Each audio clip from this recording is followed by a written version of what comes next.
Hello, everyone, and welcome to the final part in our top 10 series. And this part is about production priorities for computer music producers slash artists.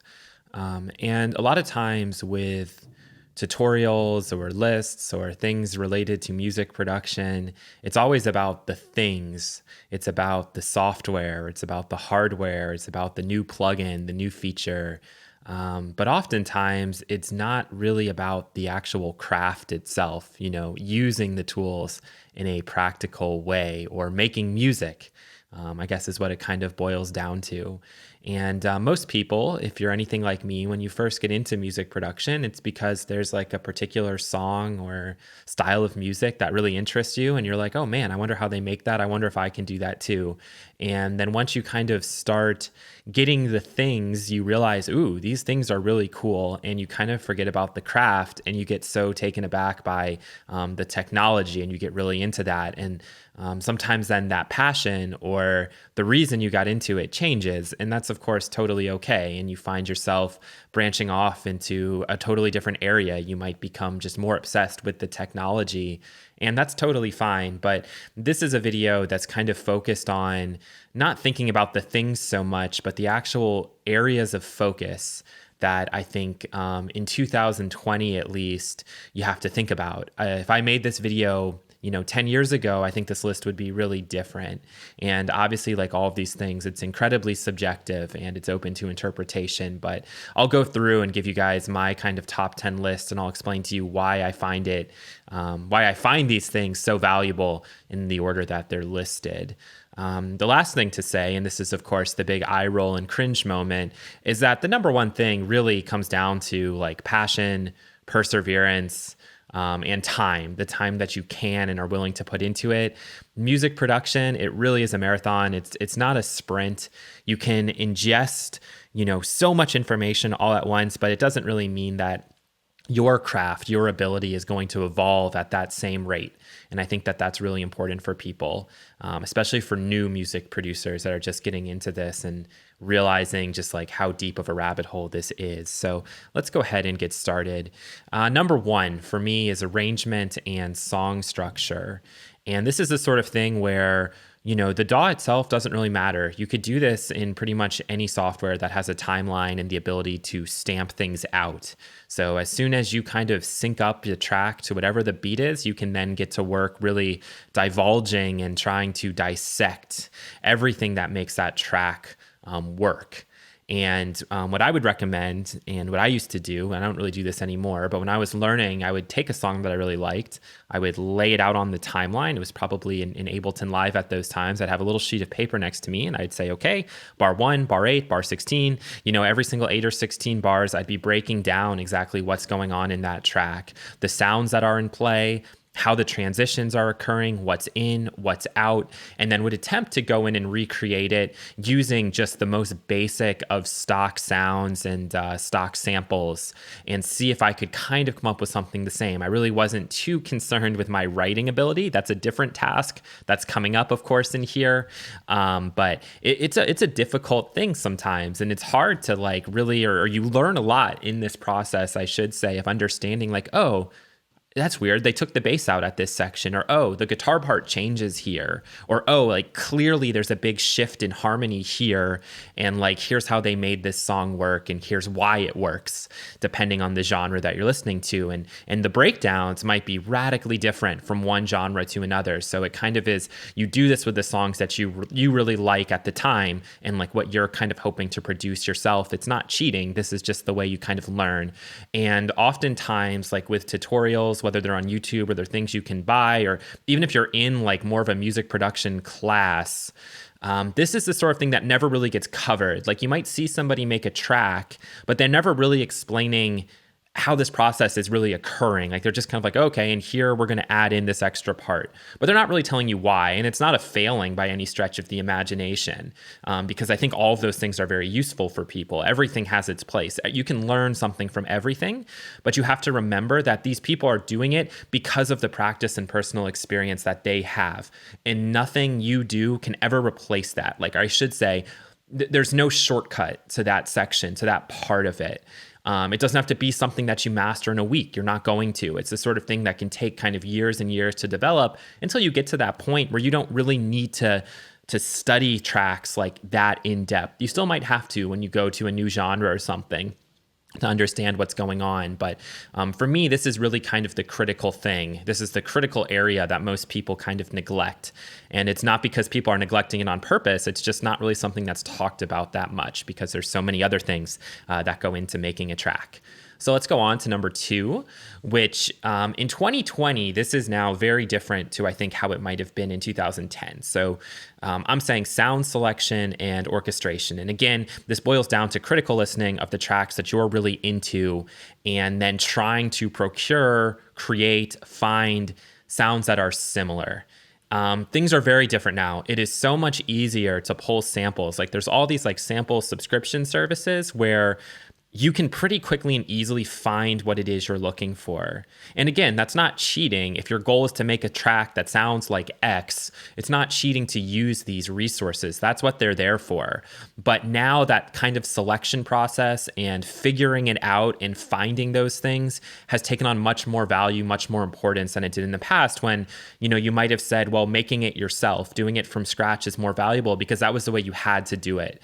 And that was like the most effective and efficient way to get to your end goal because you just didn't have these resources so readily available. For electronic music as well, this idea of layering sounds, understanding those layers and filling up the frequency spectrum, as well as how you're making your transitions and whether you're using samples for those transitions, MIDI breaks, whatever the case may be, that's very, very important.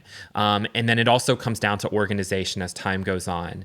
Saving these sounds somewhere on your hard drive where it's easy for you to go back and find these things and use them again or reuse them, rework them, whatever the case may be. But this is really important. It goes hand in hand with the first one. You have to understand how the song is broken down. Then you have to be able to figure out the sounds that you can use. And, this is not anything new. I always think that for sound selection and kind of learning what works and what doesn't, I always like to go back to, the days of yore, if you will, and sort of look at it more in that orchestration point of view, which is the same thing as sound selection. It's just, the more fancy term for it, where if you listen to like romantic music, and I mean romantic as in the time period, the Debussys of the world, if you will, you can hear how different it is to classical music. You can hear the way that they're using different areas of the orchestra and combining at times and pulling away at times. And if you look at a seating chart, where are they sitting all these different instruments? How does this all blend and work together? I know when I really kind of looked into that a little bit deeper, it was very eye-opening to me as a modern electronic music producer at the time to realize like, oh, well, this really does draw back on a historical heritage. And like, this is where it all begins. And now I have to do the same thing. I'm doing it in the computer. But yeah, I think that this is kind of really the biggie for people is finding the sounds, procuring those sounds however they need to, and then figuring out a good way to organize them on your computer. There is nothing wrong with reusing sounds that you really, really like. In fact, I would encourage that you do that. And then the final thing is knowing when to stop. And again, this is something that no one can teach you. This all comes from personal experience and practice, but understanding when enough is enough and when you've got all the sounds and now you got to do something with them. You don't just need to keep adding and adding, which I know is hard, but with the way that we process music nowadays, oftentimes you don't need to go super crazy with sounds and, clips and stuff. All right. Anyway, let's move on to number 3. Number 3, we're talking about music composition, which is different to like music theory. Composition is something you're actually doing. There's a practical part to it. And when I'm talking about composition, I'm talking about your rhythm section. So your drums, understanding how that works, melody, as well as harmony. Okay. And you can include bass line in there, but I would kind of put that under the melody type category, or maybe even into your rhythm section. So here is where, of the first time so far, I think that really like watching a lot of tutorials, finding those videos that talk about music composition, whether it's for your genre or for a different genre, reading as much as you can, listening to as much music as you can to try to pick these things out, just learning, practicing, and then practicing some more. And this to me is so critical because it relates very directly to arrangement. It relates to song structure, understanding, okay, well, how does the bass line change here?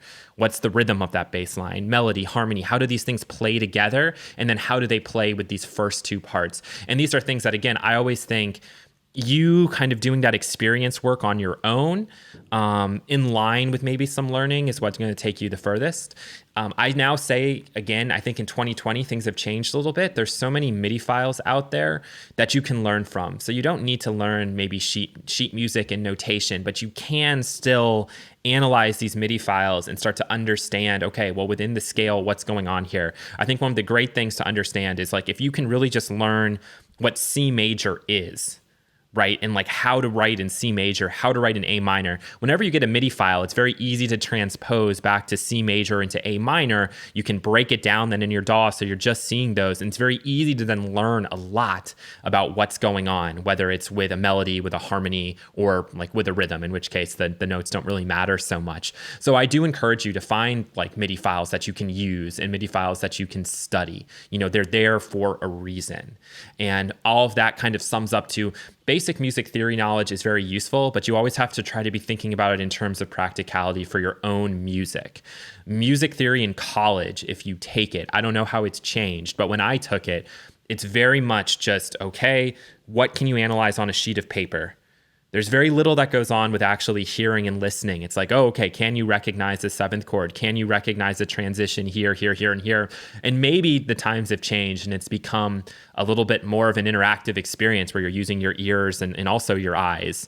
But I don't know, I can't really say. So you have to be able to keep it practical. So let's say you're doing a lesson on music theory and they're talking about, you know, seventh chords and how these seventh chords can be built into a chord progression. You have to immediately go into your DAW and try to apply that, whether it's just in a practice session or whether it's in a real track. See if it works, see if it doesn't. You'd be surprised of all of the stuff that you use in music theory, a lot of it you just can't really use in your own work because it just doesn't make sense. It's not appropriate. So having some of that knowledge is good. Knowing the terminology can be good if you're talking to other people. But again, I do think times have kind of changed a little bit where it's not really as important as maybe it used to be. That being said, composition to me still number 3 on the list of a priority. And again, it's one of these things that you don't really see get talked about too much on tutorials and in resources. So this is the one that you really have to kind of work hard on and find some of the information yourself. Number 4 for me, this is just like basic mixing, and it kind of relates to sound selection as well, but also orchestration, understanding the stereo field, understanding where you can put things, all that good stuff, using reverb, using delay to add space.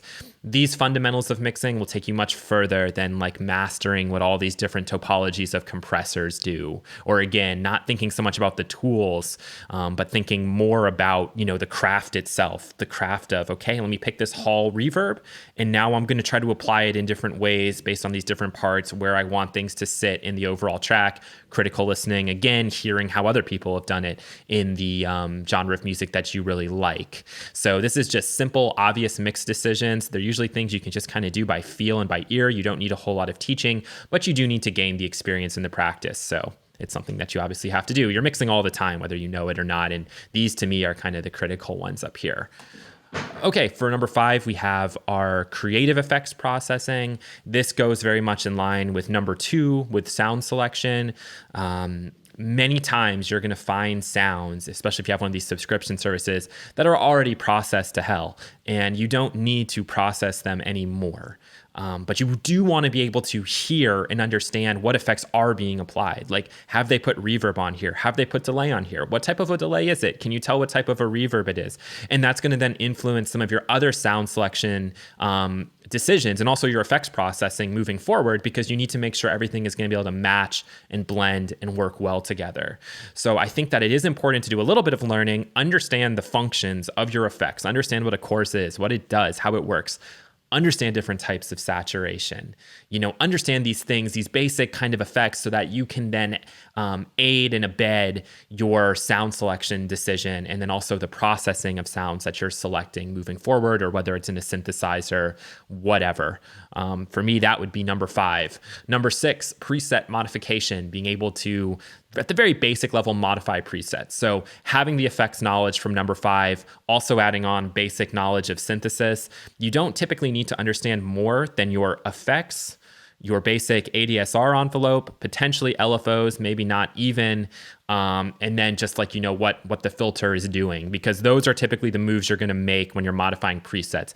If the sound is good, but it's not quite right, it usually is one of those things. You usually aren't going to go back to the sound source and mess around. You're not going to change the oscillators or change any of the modulation that's occurring that's changing the sound at that level, but you may have to go in and tweak the envelopes a little bit, change the depth of modulation to get this thing to fit.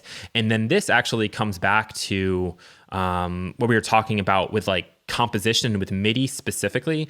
There might be a MIDI part that you really, really like, but because of how that MIDI part is written, the preset that you're then using from a synthesizer just doesn't work right.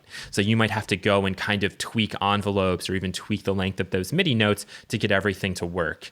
And you can do that. And just something, again, that it's important. You got to learn, you got to practice. Being able to modify presets will take your sound selection and processing, to another level. Number 7, rough master, limiting.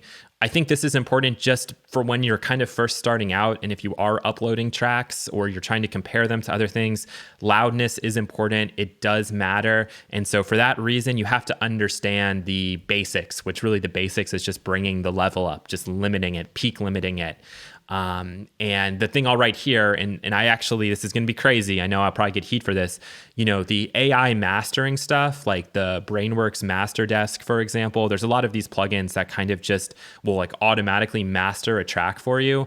Obviously, this is not professional. It's not something that you're doing step by step by step, but a lot of times it is fine.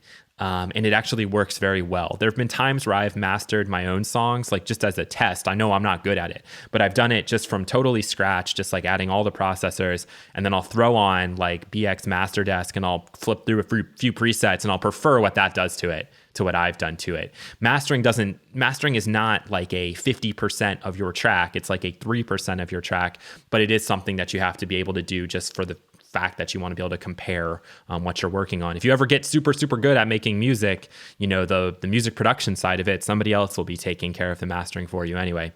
Number 8, advanced mixing, EQ and dynamic processing. Critical listening, again, of other tracks, trying to hear the shape of those sounds and then how you can match that. But you really have to first and foremost understand your genre and understand your sound sources. I think that, again, this comes back to the being obsessed with things, being obsessed with all of these different compressors, all of these different EQs, and then forgetting who's teaching you or forgetting what they're actually talking about. A lot of those devices are really designed for actual recordings. And if you're working with samples, you may not need to do EQ and compression or use analog style compressors or use analog style EQ because the sound is already fine. The sound has already been processed and you're just like doing it again. And that's probably not actually helping. It's probably hurting. So having the ability to critically listen, to then understand where this is appropriate and what you want to use. But we're now nearing the end here where like once we've got into even 7, once we've gotten to 7 here, these things are no longer like high priority items for you. These are not things that you should be spending tons and tons of time thinking about and working on, unless everything before it's already pretty much been mastered.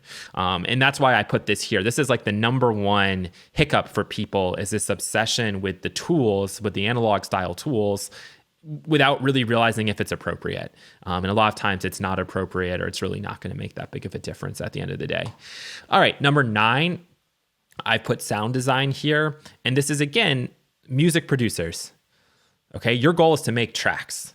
There are people that do sound design. You might love sound design, in which case this video is not even for you. Your priorities are completely different. Critical listening is still important, but your priorities and what you're learning and what you're working on are totally different. 10 years ago, the from scratch made a lot of sense for a lot of people just based on what was available to you. And sort of, I wrote here, the priorities versus the time versus the effort versus the result. And I know that back in the day, like I used to make everything myself. I used to make all the sounds. I used to do all of that stuff. Nowadays, like the presets are so good. The effects processing and even the effects a lot of times in these synthesizers is so good that the sound, you can just drag it in and it works. Maybe a little bit of modification here or there, but the from scratch thing is just no longer that important when you're trying to make a track in a certain genre. There's nothing wrong with doing it yourself. In fact, I think it's amazing and it's great when people do it themselves, but it doesn't need to be a high priority for you. And then the other thing I'll just mention, and I think that this is something I'm sure I've said before, sometimes you do need to break up what you're actually working on, what you're doing in a session. So there might be a day where you're feeling in the mood to play around with your synths and you're not really feeling like writing music or working on a track. That's totally fine. Great opportunity to spend a couple hours just doing sound design stuff, just making bass patches, playing with your synthesizers, making new sounds, organizing them, saving them somewhere so that when you are in production, you can maybe grab those sounds and use them. And then you have something that's a little bit more you and a little less crowdsourced.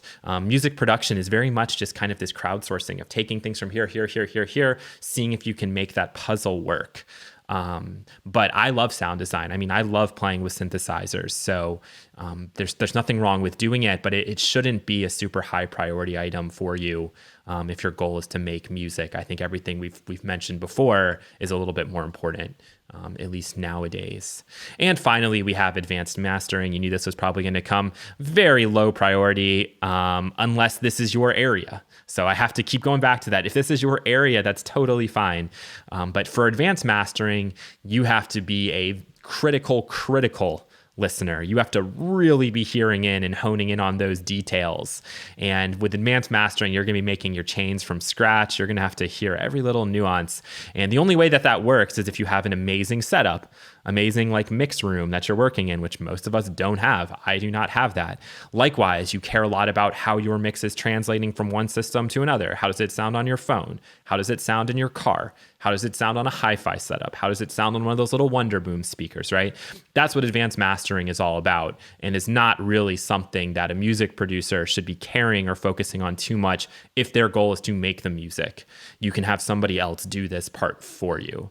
And there's nothing wrong with learning it, and I do think it's nice to learn it and know how to do it, but you're probably never even going to get that good at it if you're doing it, once or twice a month, as compared to doing it every single day. I still enjoy doing this part. I think it's a lot of fun, but I can tell you I've wasted a lot of time with very little results in terms of actually making something good and mastering it well. So anyway, I just thought I'd share this video with you guys. I think we get so caught up in the tools, we forget that it's all about the craft. And this video right here is just all about craft. I'm not really helping you in any way, shape, or form other than explaining that these are the areas that maybe, you've neglected for a certain amount of time, and you have to see if you can kind of start to pull back and remember, why it is you're doing what you're doing. And if the reason is to make tracks, or if the reason is just to kind of have a hobby, just to play around, there's nothing wrong with that at all.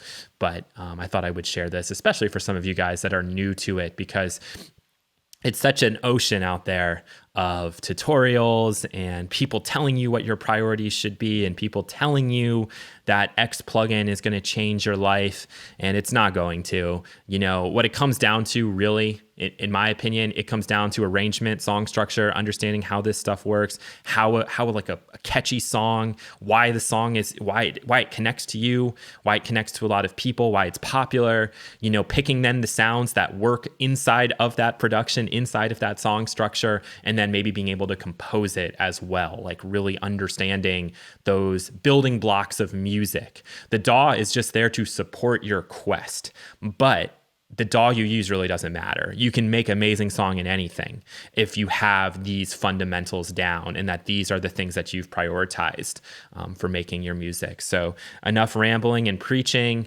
I will stress it again. I am just like everybody else. I am no better. I have the same issues. I get obsessed with the tools. I love the tools. I love just playing with these things and just hearing how it impacts certain sounds. And then I've neglected so many of these things over the years. There was a stretch of time where I was very efficient. And I was very good about really just focusing on the task of finishing songs. Now, being older and being slightly burned out from it, it's a little bit more of a struggle for me. But I do know that these are the areas that you want to focus on if you're trying to get better and to improve, because you have to realize that 1, 2, 3, 4, this is like 95% of it. And then everything else here is the last 5%. Okay. So hopefully that's been helpful for you guys. And hopefully I'll have some more videos coming out soon. It has been an absolute nightmare with my computer and my audio interface. And I know people are going to write in the comments, this guy doesn't know how to use Windows. It might be partially that, but trust me, it goes beyond that. So, you do not want to be in the situation I'm in, those of you that think you are Windows masters. That is all I'm going to say on that. For those of you in the States, happy Thanksgiving. And for everybody else, happy holidays if you don't hear from me before then. So take care. Bye.